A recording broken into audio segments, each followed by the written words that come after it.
Պարոն Կոնջարյան։ Հարգելի գործընկերներ, ասելիքը շատ է, ժամանակը քիչ, ես դրա համար կարճ կխոսեմ եւ քանի որ քննարկում ենք դատախազության տարեկան հաղորդումը, ես ուզում եմ մեր ընդդիմադիր գործընկերներին ասել, որ հարգելի գործընկերներ, մարդակերների իշխանության ժամանակաշրջանը Հայաստանում անշրջելիորեն փակված է։ Եվ դուք այդ մարդակերների իշխանության կարկառուն ներկայացուցիչներն եք, պարոն Օհանյան, դուք առանձնահատուկ կերպով, որովհետև մարտի 1-ին 2008 թվականի մարտի 1-ին դուք եղել եք գլխավոր շտաբի պետ եւ ըստ էության կիսել եք այն պատասխանատվությունը այն պաշտոնյաների բարձրագույն ղեկավարության, որոնք որ պատասխանատու են մարտի 1-ի համար։ Երբ որ Հայաստանի Երևանի, երբ որ մայրաքաղաքի փողոցները դարձրել եք սպանդանոց, սեփական քաղաքացիների վրա կրակելով, դուք դրա պատասխանատուն եք։ Հիմա եկել եք մարտի 1-ին եք խոսում, մարտի 1-ի մասին եք խոսում, բայց նորից եմ ասում, մարդակերների իշխանության ժամանակաշրջանը վերջնականապես փակված է։ Եվ այդ մարդակերները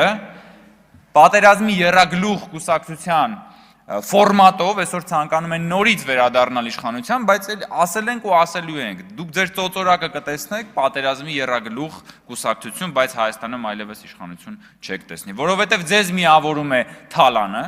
եւ դրա համար էլ դուք Հայաստան խմբակցությունը, ընդդիմությունը, նաեւ մյուս խմբակցությունը դիմել էիք վիճարկելու Սահմանադրական դատարանում ապօրինի գույքի բռնագանձման մասին օրենքը,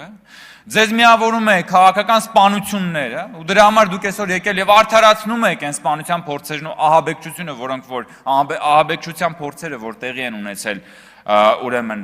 վերջին շրջանում, եւ Գեղամ Մանուկյանն ասում է, դե լավ ինչ կա, որ խոսում, խնդում են, բան ասում են, դե հենա մի քանի հոգի էլ կգյուլես, այն մեկն ասում է, դե բայց կարող է իրոնցից էլ գյուլեն։ Ես պատկերացնում եմ, որ եթե հանկարծ օրինակ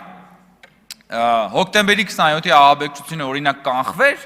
Դաշնակցությունը գալու էր ասելու էր դե լավ հիմա բան ինչ Նայիրի Հունանյանը բան ընդամենը ռոմանտիկ տղերք էին էլի բան ոնց որ ասում էր Վազգեն Մանուկյանը։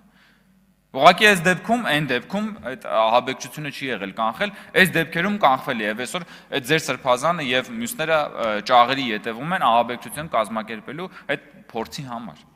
Բայց եւ ամփոփելու ես ուզում եմ մի բանի վրա ուշադրություն հրավիրել, որի մասին քիչ է խոսվում։ Պատերազմի եռագլուխ կուսակցության 3 առաջնորդների շահերի կենտրոնն էլ Հայաստանը չի։ Պատերազմի եռագլուխ կուսակցության 3 առաջնորդների ֆինանսական ռեսուրսների մի զգալի մասը գտնվում է Հայաստանից դուրս եւ գտնվում է նույն տեղերում, հա։ Ռոբերտ Քոչարյանի ֆինանսական միջոցների մի մասը, Գագիկ Ծառուկյանի ֆինանսական միջոցների բիզնեսների մի մասը, Սամվել Կարապետյանի ֆինանսական միջոցների առյուծի բաժինը չեն գտնվում Հայաստանի Հանրապետությունում։ Ձեր շահերի կենտրոնը Հայաստանի Հանրապետությունը չի, ու եթե հանկարծ որևէ իրավիճակում դուք կանգնած լինեք ընտրության առջև ընտրել Հայաստանը, թե ընտրել ձեր իրական շահերի կենտրոնը, որտեղ որ գտնվում է ձեր փողը, դուք ընտրելու եք ձեր իրական շահերի կենտրոնը, հենց դրա համար է, որ դուք շահագրգռված չեք Հայաստանում խաղաղությամբ, որովհետև խաղաղությունը չի նպաստում ձեր փողերի պաշտպանությանը եւ ձեր հարստության ավելացմանը։ Էդ է խնդիրը։ Եվ հիմա երբ որ դուք գալիս եք խոսում եք բանից, հանցավորությունից, խոսում եք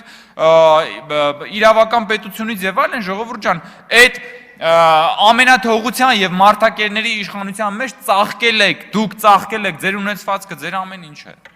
Եվ նորից եմ ասում ամփոփելով, Հայաստանում մարդակերների իշխանությունը չի վերադարձվելու, որովհետև եթե պատերազմի եռագլուխ կուսակցությունը Հայաստանում հանկարծ որևէ կերպ նորից իշխանություն զավթվի, ոչ միայն արտաքին ագրեսիայի սանձազերծվելու, այլև սանձազերծվելու է մի այլանդակ ներքին ագրեսիա սեփական քաղաքացիների դեմ։ Այն օլիգարխների, բանդիտները ու հրոսակախմբերի ջոկատները, որ հիմա հեղափոխությունից հետո մտել են պատվալները, այդ ջոկատները պատվալներից դուրս են գալու եւ նոր ախորժակով հոշոտելու են, հարձակվելու են սեփական քաղաքացիների վրա։ Դրանք այդ հրոսակախմբերը մնալու են պատվալում եւ դուք էլ ձեր ուժերով հանդերձ շատ շուտով հայտնվելու եք քաղաքական պատվալում։